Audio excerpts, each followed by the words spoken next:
Hello everyone, Shri IAS academy में आपका स्वागत है। जैसा कि आप जानते हैं कि श्री आईएएस एकेडमी ने आंसर राइटिंग की सीरीज़ की शुरुआत की है, जिसमें ऑलरेडी हमारे 33 पार्ट आ चुके हैं। ये हमारा पार्ट 34 है। इसमें हम देखेंगे कि आपके द्वारा हमारे टेलीग्राम चैनल पर किस प्रकार का प्रश्न भेजा गया, उसे आपने किस तरीके से लिखा और वास्तव में उसे कैसे लिखना चाहिए था। तो चलिए शुरू करते हैं। जैसा कि ये प्रश्न आप देख रहे हैं आपके द्वारा हमारे टेलीग्राम चैनल पर भेजा गया है, तो सबसे पहले हम आपके प्रश्न को पढ़ेंगे, आपके उत्तर को पढ़ेंगे और इसके बाद हम इस पर डिस्कस करेंगे कि वास्तव में इसे कैसे लिखना है। तो आपका प्रश्न है, मध्यकालीन भारतीय नगरों के अध्ययन के विभिन्न उपागमों का समालोचनात्मक मूल्यांकन कीजिए। क्लियर। आपने उत्तर लिखा है, मध्यकालीन भारतीय नगरों के अध्ययन के विषय में इतिहासकारों के बीच विवाद है। मोहम्मद हबीब जैसे विद्वान ने दिल्ली सल्तनत की स्थापना को नगरीकरण से जोड़ा है। उनके अनुसार इस काल में शहरी क्रांति हुई, जैसे अर्थव्यवस्था की प्रगति ने नगरों के निर्माण में प्रोत्साहन दिया। कुछ क्षेत्र व्यापारिक स्थल के रूप में परिवर्तित हो गए। इन स्थलों पर व्यापक तौर पर निर्माण कार्य हुआ, फलस्वरूप कामगारों की बड़ी संख्या यहाँ आजीविका के लिए संगठित हुई, जिसने नगरीकरण का मार्ग प्रशस्त किया। किंतु इरफान हबीब जैसे इतिहासकार इसे नगरीय क्रांति नहीं मानते, क्योंकि उनके अनुसार नगरीय अर्थव्यवस्था अभी भी कृषि केंद्रित अर्थव्यवस्था थी। दूसरा कि नगरों का विकास सीमित स्तर पर हुआ, साथ ही नगरों ने असमानता को बढ़ावा दिया। जैसे नगरों में धनी वर्ग का प्रभुत्व हुआ, महिलाओं की स्थिति वैसी ही बनी रही जैसे पूर्व के काल में थी आदि। इरफान हबीब नगरीकरण को तो स्वीकार करते हैं, परंतु नगरीय क्रांति को नहीं, क्योंकि उनका कहना था कि दिल्ली के सुल्तान हो या फिर मुगल बादशाह, इन्होंने समाज से विषमता, जाति भेद व महिलाओं की दशा सुधारने के लिए कोई शासकीय नीति नहीं अपनाया। तथा उन्होंने ये भी कहा कि शासकों को भू राजस्व मिलता था गांवों से, यानी गांव से शहर की ओर धन का निष्कासन होता था, तो इसे कैसे ग्रामीण मुक्ति कह सकते हैं। उपयुक्त बातों को देखें तो स्पष्ट है कि समाज में शोषण व हिंदू मुस्लिम भेद व्याप्त था, परंतु मेल जोल की प्रवृत्ति भी नजर आती है। सूफी आंदोलन, भक्ति आंदोलन के माध्यम से साहित्यिक स्तर पर खुसरो जैसे साहित्यकार अपनी लेखनी में फारसी व ब्रज भाषा का समावेश करते हैं। प्रशासन में प्रथम बार मोहम्मद बिन तुगलक के काल में भारतीय की भागीदारी आदि। अतः हम कह सकते हैं मध्यकालीन भारतीय नगरों के अध्ययन को युक्ति संगत तरीके से विश्लेषण करने की आवश्यकता है। देखिए, आपका निष्कर्ष तो फिलहाल सही है, बट आपने जो ये कई सारी लाइनें दी है ना, जैसे ये लाइन, आपको ये 3 लाइन नहीं डालनी है, गलत आपने लिख दिया। साथ ही आप देखेंगे कि आपने यहाँ पे जो ये उपयुक्त बातों की बातें की ना, ये आपको बिल्कुल नहीं डालना है, क्योंकि आपसे समाज वगैरह के बारे में नहीं पूछ रहा है। ठीक। साथ ही आपको इन सारी बातों का उल्लेख बिल्कुल भी नहीं करना है। सोसाइटी का, नगर की सोसाइटी का आपसे प्रश्न नहीं पूछा है। देखिए, आपसे प्रश्न ये नहीं पूछा कि आप नगरों के अंदर लोगों का जो जीवन था वो कैसा था, उसके संदर्भ में बताइए। हाँ, ये बात ठीक है कि आपने उन 2 हिस्टोरियन का जिक्र कर दिया जिन्होंने नगरीय क्रांति से संबंधित या नगरीकरण से संबंधित अपनी कई सारी ब्लॉग्स में या कई सारी बुक्स में इस बात को एक्सप्लेन करने की कोशिश की है। बट वास्तव में आपसे क्या पूछा है प्रश्न, आप देखिए, आप प्रश्न की मूल भाषा को समझिए। प्रश्न कह रहा है, मध्यकालीन भारतीय नगरों के अध्ययन, ठीक है, कि विभिन्न उपागम, विभिन्न का मतलब कि केवल ये इरफान हबीब और मोहम्मद हबीब ही नहीं, आप अन्य सारे लोगों की बात बताएंगे। अन्य लोग कौन से? आप चाहे बता सकते हैं किनका, बीडी चट्टोपाध्याय का, आप बता सकते हैं आर चंपकम लक्ष्मी का, आप बता सकते हैं अशरफ साहब का, आप बता सकते हैं केएन का, मतलब आप बता सकते हैं मैथ्यू का, आप बता सकते हैं किसका, पेलसर्ट का। आप इन सारे लोगों के जो हिस्टोरियन व्यूज़ हैं, आप उनका इसमें उल्लेख करें, और इन सभी ने अलग अलग रूप से नगरों को किस रूप में संदर्भित किया है, या किस संदर्भ में इन्होंने कहा है कि भारत में नगरीकरण हुआ, और इनके हर एक स्टेटमेंट को एक्सप्लेन करें, उसको वहीं पे तुरंत खंडित करें। और जब आप लगभग 6 से 7 लोगों के स्टेटमेंट्स को आप इसमें मेंशन कर दोगे ना, और फिर आप निष्कर्ष दोगे कि वास्तव में अभी ये कहना कि नगरीकरण का कोई एक सामान्य कारण माना जा सकता है, तो ये अतिशयोक्ति होगी और इसे अभी विश्लेषण करने की या रिसर्च करने की और आवश्यकता है। क्लियर? आपका निष्कर्ष ऐसा होना चाहिए। ये जो प्रश्न होते हैं काफ़ी बड़े प्रश्न होते हैं, और इन पे आपके अध्ययन की सीमा सामान्य पुस्तकों से बढ़कर इस काफ़ी स्तरीय पुस्तकों की डिमांड करती हैं। जैसे आप अगर इग्नू की बुक पढ़ते हो, आप अगर एनआईएस की बुक पढ़ते हो, या फिर आप इन्हीं हिस्टोरियंस की बुक पढ़ते हो काफ़ी डेप्थ में, चाहे आर चंपकर लक्ष्मी की बुक हो, या फिर बीडी चट्टोपाध्याय की हो, या फिर सतीश चंद्र की हो, तब सतीश चंद्र की ये वाली बुक नहीं है जो आप पढ़ते हो, ये बेसिकली बुक एनसीईआरटी बेस्ड है, ठीक है। तो आप इस बेस पे मत समझिएगा कि ये सतीश चंद्र की बुक के आधार पे हम डिसीजन देंगे, ठीक। कई सारे लोगों के आप जब ब्लॉग्स पढ़ते हो तब आपको समझ में आता है कि हमें इसमें कैसे लिखना चाहिए, क्लियर। तो मैंने कोशिश की है कि आपको इन सभी जितने भी लोग हैं, चाहे इग्नू की बुक का स्टेटमेंट हो, या फिर बीडी चट्टोपाध्याय की बुक की बात हो, या फिर इरफान हबीब की बात हो, या फिर आर चंपक लक्ष्मी की, या मैथ्यूज़ की, या फिर कई सारे ब्लॉग्स जिस पे इन लोगों ने लिखा है नगरीकरण को लेकर, उसके माध्यम से आपको इस पूरे टॉपिक को कवर कराने की कोशिश करेंगे। जब मैं आपको ये टॉपिक करा दूंगा, हो सकता है 20 से 25 मिनट में कवर हो, लेकिन आपको इस टॉपिक के अलावा, इसके अलावा जो एक और प्रश्न है आपका इसी से संबद्ध, वो भी आपका कंप्लीट हो जाएगा। ये है ना, मध्यकालीन शहर गांवों का विस्तार मात्र थे। हालांकि इसको हम अगले पार्ट में बताएंगे, लेकिन इसका हम सिर्फ एक पार्ट बताएंगे कि कैसे शहर गांवों का विस्तार मात्र थे, और दूसरा पक्ष वही होगा जो आपको हम इस प्रश्न में बताएंगे, क्लियर। तो आपके एक साथ दो प्रश्न कंप्लीट हो जाएंगे, यानी कि दो प्रश्नों की समझ आपकी काफ़ी अच्छी बन जाएगी, ठीक है। तो आप क्या करें, सबसे पहले आप ये बताएं कि मध्यकालीन भारतीय नगरों के अध्ययन के विभिन्न उपागमों निम्नलिखित हैं। अब वो कौन कौन से उपागम हैं आप बता दोगे कि मोहम्मद हबीब ने तुर्कों के आगमन को भारत में शहरीकरण की बात की है, लेकिन इरफान हबीब ने उनके इस मत का खंडन किया। हाँ, वो इस बात से सहमत हैं कि अर्थव्यवस्था में वृद्धि हुई, शिल्प उत्पादन में बढ़ोतरी हुई, वाणिज्य में भी बूस्ट आया, लेकिन उन्होंने ये कहा कि कई सारी ऐसी टेक्निक्स थी, चाहे वो वस्त्र निर्माण की टेक्निक हो, चाहे कागज़ निर्माण की टेक्निक हो, या भवनों की तकनीक हो, या फिर सिक्कों की ढलाई से संदर्भित ये चीज़ें हैं, या नई भू राजस्व प्रणाली, इन सब ने मिलकर भी अपना एक नया रोल प्ले किया। और इस आधार पर ये निष्कर्ष देते हैं कि बेसिकली आप, यानी कि उनके जो पिताजी मोहम्मद हबीब हैं, उन्होंने जो निष्कर्ष दिया कि समाज का एक वर्ग इस नगरीकरण को प्रमोट करने में मुख्य वाहक बना। उन्होंने क्या कहा था कि जो श्रम शक्ति मजदूर हैं, जो श्रम पर आधारित व्यक्ति हैं, उन्होंने नगरीकरण को तुर्कों के साथ में जुड़कर प्रमोट किया। लेकिन उनके बेटे इरफान हबीब ये कहते हैं कि मेरे पिताजी के द्वारा दी गई जो बातें हैं वो बेसिकली किसी एक वर्ग तक सीमित नहीं है। उसके लिए उन्होंने कहा कि समाज एक विमुक्तिकरण पे आधारित था, मतलब वो किसी एक आधार पे बेस नहीं था। कहने का मतलब केवल श्रम के उत्पादन ने या श्रमिकों ने मिलकर नगरीकरण को प्रमोट नहीं किया, समाज के कई सारे वर्गों का उसमें योगदान रहा था, ठीक। जब आप ये बातें बता देते हो, फिर बात आती है कि वहीं दूसरी ओर बीडी चट्टोपाध्याय और आर चंपक लक्ष्मी ने भी इस सदी का अध्ययन किया, और उन्होंने, जिसमें बीडी चट्टोपाध्याय ने उत्तर भारत के नगरों का विकास का अध्ययन किया, तो आर चंपक लक्ष्मी ने दक्षिण भारत के नगरों का अध्ययन किया। अब जब उन्होंने उत्तर भारत के नगरों का अध्ययन किया, तो आप ये बताएंगे कि उत्तर भारत के नगरों के अंतर्गत उन्होंने कौन कौन से फीचर बताए। तो आप देखोगे बीटी चट्टोपाध्याय क्या कहते हैं कि सिंधु गंगा का जो दोआब था, या ऊपरी गंगा जो बेसिन थी, या मालवा क्षेत्र जो था, यहाँ पर जो नगरों का अभ्युदय हुआ, बेसिकली उसके पीछे सबसे बड़ा रीजन था ट्रेड, यानी कि व्यापारिक परिस्थितियों ने उत्तर भारतीय नगरीकरण को प्रमोट किया। इन्होंने ये भी बताया कि गुज्जर प्रतिहारों के काल से पहले भी यहाँ पर नगरों का अभ्युदय हो चुका था, और इसके संदर्भ में ये कई सारे प्रमाण देते हैं। ये कहते हैं कि गुजरात में लगभग 20 नगर थे, राजस्थान में लगभग 131 नगर थे, कर्नाटक में लगभग 78 नगरों का अभ्युदय हो चुका था। साथ ही इन्होंने ये बताया कि लगभग 14वीं सदी के आसपास आंध्र प्रदेश में भी 70 से ज़्यादा नगरों का अभ्युदय देखा जा सकता है। आपको ये संख्या नहीं याद रखनी, बस आपको समझने की दृष्टि से इन चीज़ों को समझना है, ठीक।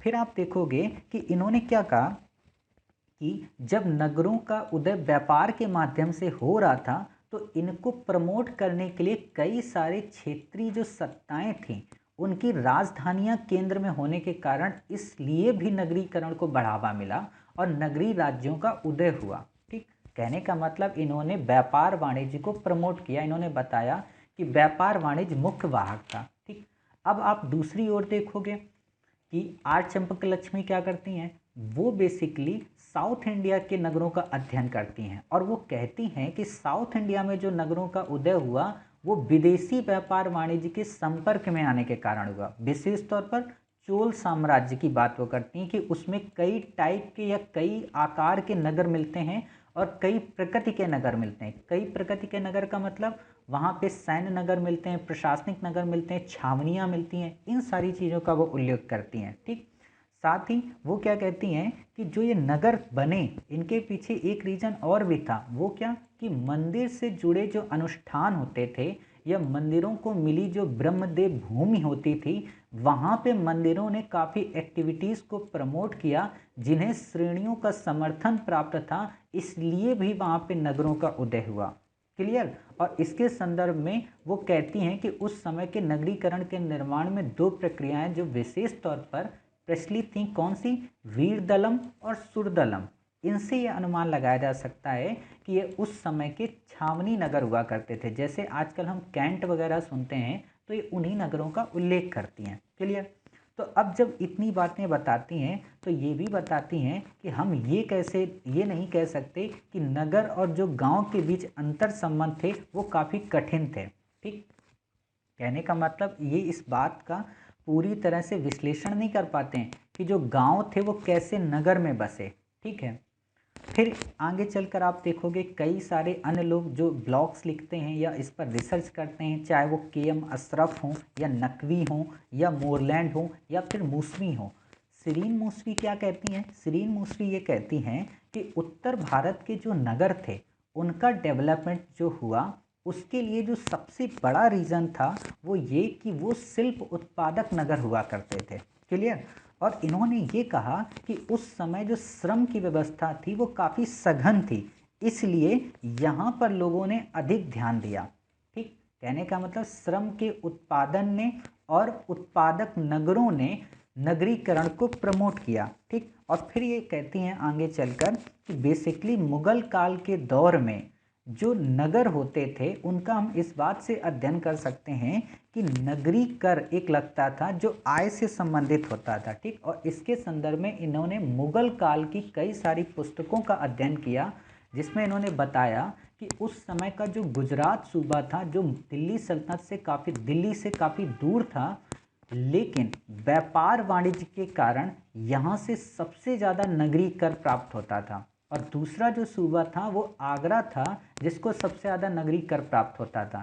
समझ है। और इसके आधार पर इन्होंने ये भी कहा कि हम आईने अकबरी में जब देखते हैं तो जनसंख्या का वर्गीकरण भी इसी आधार पर किया गया कि राजा जनसंख्या पर कितना पैसा खर्च करता है, जो कि उस समय की नगरी संपन्नता को भी दर्शाता है। क्लियर। जब ऐसी बातें ये लोग करते हैं तब आपको ये स्पष्ट हो जाता है कि वास्तव में नगरीकरण के संदर्भ में किसी एक निष्कर्ष पर पहुंचना सही नहीं है। ठीक, आगे चलकर आप देखोगे कि ये कहती हैं कि मुगल काल के टाइम पीरियड में लगभग 17.5% जो जनसंख्या थी वो नगरों में रहती थी और 82% के आसपास जो जनसंख्या थी वो बेसिकली गांवों में रहती थी। और आगे चलकर आप देखना कि स्टीफन ब्लैक नाम के एक व्यक्ति हैं, उन्होंने अपनी बुक्स में लिखा है कि कई सारे संप्रभु नगर भी अस्तित्व में आए, जैसे शाहजहानाबाद जिसको आज आप दिल्ली के रूप में जानते हो। ठीक, उन्होंने बताया कि यहाँ पे व्यक्तिगत या पारिवारिक प्रकृति काफ़ी ज़्यादा थी और यहाँ पे पितृसत्तावाद का काफ़ी बढ़ावा मिला। ठीक, आगे चलकर आप सतीश चंद्र को देखोगे, उनसे जब नगरीकरण के संदर्भ में बातें पूछी गई तो उन्होंने कहा कि जो अभिजात वर्ग था ना, अभिजात वर्ग ने ही बेसिकली नगरी संस्कृति को प्रमोट किया, लेकिन उन्होंने ये कहा कि ये अभिजात वर्ग यूरोप के नगरीकरण से भिन्न था। क्यों? क्योंकि भारत में अभिजात वर्ग का कोई एक सीमित वो नहीं थी डेफिनीशन। इसमें क्या था कि जो पर्सन सरकार में शामिल हो गया, सरकार के अंदर काम करता है, वही अभिजात वर्ग मान लिया गया और उसी ने शान और शौकत को बढ़ावा देने के लिए कई सारे नगरों का निर्माण किया। ठीक, लेकिन इतनी सारी जब खोजबीन हो गई इतनी सारी जब बातें सब हो गई तो होता क्या है कि कई बार हिस्टोरियन जब अंत समय में पहुंचते हैं, मध्यकाल के अंत में, देखिए मध्यकाल का मतलब आप ये समझिए कि दिल्ली सल्तनत और पूरा मुगल टाइम पीरियड। क्लियर? यहाँ पर आप केवल दिल्ली सल्तनत पर केंद्रित होकर इस आंसर को मत लिखिएगा, नहीं तो आप गलत कर जाएंगे। ठीक, तो 18वीं सदी के आसपास एक निष्कर्ष पे लोग पहुंचते हैं कि जो नगरों की संघर्षपूर्ण दशाएं हैं उनके लिए अमीर या दरबारी वर्ग या भाषा, संस्कृत संरक्षण और क्षेत्रीय मूल के जो भी संयोजक घटक रहे हैं उन सबका मिला जुला रूप था, जिस कारण नगरीकरण को प्रमोशन मिला। ठीक, लेकिन एक अलग हिस्टोरियन फिर आती हैं, इंदु बंगा नाम की। वो कहती हैं कि जो नगरीकरण हुआ ना, इसके लिए पत्तन नगरों का योगदान रहा। पत्तन नगर मतलब जो बंदरगाही नगर थे या जो पोर्ट्स होते थे, उनका योगदान काफ़ी ज़्यादा रहा, इसीलिए ऐसे नगरों का डेवलपमेंट हुआ। इसके पीछे वो अपनी एक बुक है उनकी, ports and their hinterlands in India, उसमें वो कहती हैं कि आप देखेंगे कि चाहे गुजरात का एरिया हो या फिर गोवा का एरिया हो या फिर मुंबई का एरिया हो, ये सब पत्तनदाई नगर थे, इसलिए इनको इतना प्रमोशन मिला। आगे चलकर फिर एक और हिस्टोरियन आते हैं, मैथ्यूज। वो ये भी वो भी यही कहते हैं कि जो कोचीन का अभ्युदय हुआ वो बेसिकली विदेशी व्यापार के संपर्क के कारण हुआ। क्यों? क्योंकि कोचीन उस समय मसालों के उत्पादन में काफ़ी फेमस था। तो ऐसी बातें मतलब जब ये सब करते हैं तो निष्कर्ष ये लगता है कि हम किसी एक निष्कर्ष पे कैसे पहुंच सकते हैं कि पत्तन नगर कौन से थे, इनके डेवलपमेंट के लिए कौन सी कंडीशन थी, व्यापार वाणिज्य किसी ने माना, किसी ने कहा श्रम शक्ति माना, किसी ने कहा अभिजात वर्ग प्रमुख थे। मतलब एक साथ कई सारे ऐसे कारण थे जिनको ये बता पाना मुश्किल हो रहा था।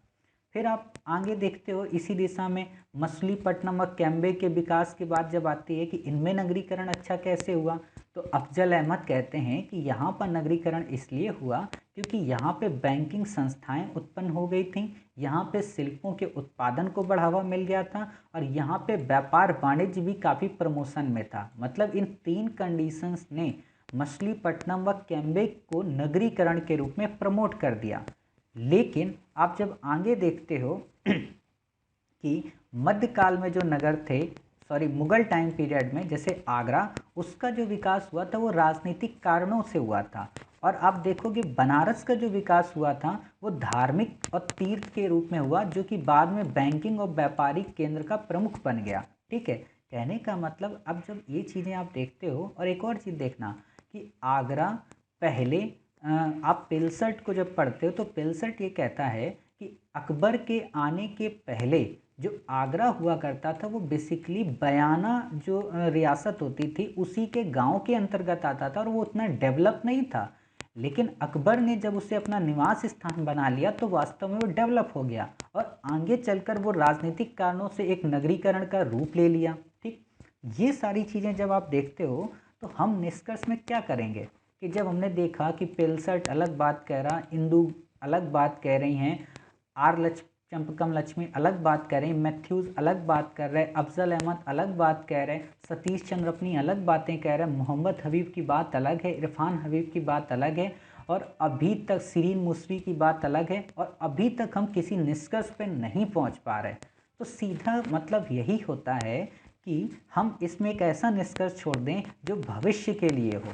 अब हम क्या कह सकते हैं इतनी सारी चीज़ों को, लेकिन आप देखोगे इतनी सारी चीज़ें जब हम पढ़ते हैं तो एक बात आपको ध्यान रखनी है कि जो नगर थे, कई सारे ऐसे नगर थे जिनके उत्पन्न में या जिनके नगरीकरण होने में एक परिस्थिति जिम्मेदार नहीं थी, कई सारी परिस्थितियां जिम्मेदार थी। यानी कि फेजेस वाइज उन नगरों का डेवलपमेंट हुआ। हम अपना निष्कर्ष ऐसा ही देंगे। हम ये निष्कर्ष दे सकते हैं कि मध्यकालीन भारत में जो अधिकतर नगर थे वो बेसिकली आमूलचूल परिवर्तन की इर्द गिर्द प्रक्रिया से होकर गुजरे थे, जिसके परिणाम स्वरूप जो नगर बने, प्रारंभ में तो उनका उदय भले ही किसी कारण से रहा हो, लेकिन समय के बीतने के साथ साथ उन्होंने नए कार्य और नई भूमिकाओं के माध्यम से अपने नगरीकरण को बढ़ावा दिया।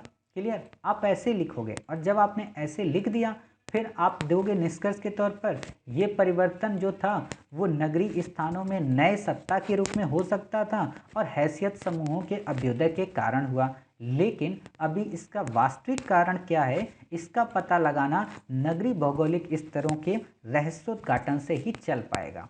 क्लियर? ऐसा आप निष्कर्ष दीजिए कि अभी हम इसका पता पूरी तरह से नहीं बता सकते, इसीलिए तो इसने आपसे कहा है कि आप समालोचनात्मक अध्ययन करिए।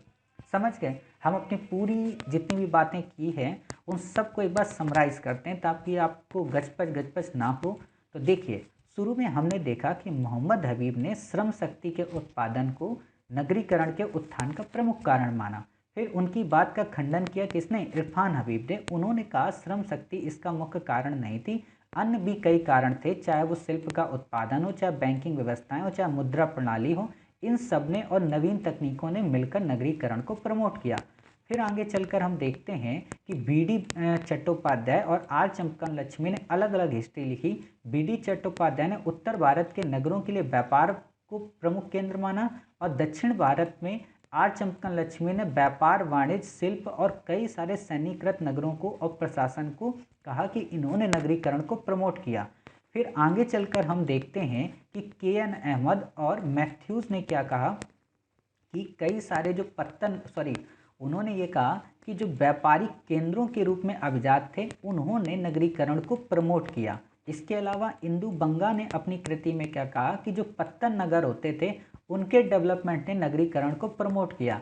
हम देखते हैं पेलसर्ट की बात, तो वो क्या कहता है कि गांव जो थे वो बाद में राजनीतिक कारणों से अभ्युदय के कारण नगरीकरण की ओर तब्दील हो गए। क्लियर? जिसमें वो आगरा को एग्जाम्पल के तौर पर देता है। और अफजल अहमद ने भी यही कहा कि मछलीपट्टनम हो या बैंकिंग प्रणाली हो, मछलीपट्टनम हो या कैमवे हो, इसमें जो नगरीकरण को प्रमोशन मिला वो बेसिकली बैंकिंग और शिल्पों के उत्पादन तथा व्यापार वाणिज्य की भूमिका के कारण मिला। क्लियर? जब इतनी बातें हम देख लेते हैं तब वास्तव में पता चलता है कि कोई एक कारण नगरीकरण का नहीं था। हालांकि समय और परिस्थिति बदलने के साथ साथ उनकी भूमिका बदल गई, शासकों और वहाँ पर रहने वाले लोगों की हैसियत के अनुसार नगरीकरण का स्वरूप बदल गया।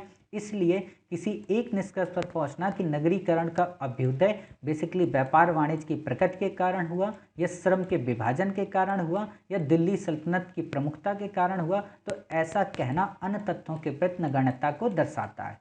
आप ऐसे दर्शा सकते हो। क्लियर? तो उम्मीद है आपको ये प्रश्न काफ़ी अच्छा लगा होगा।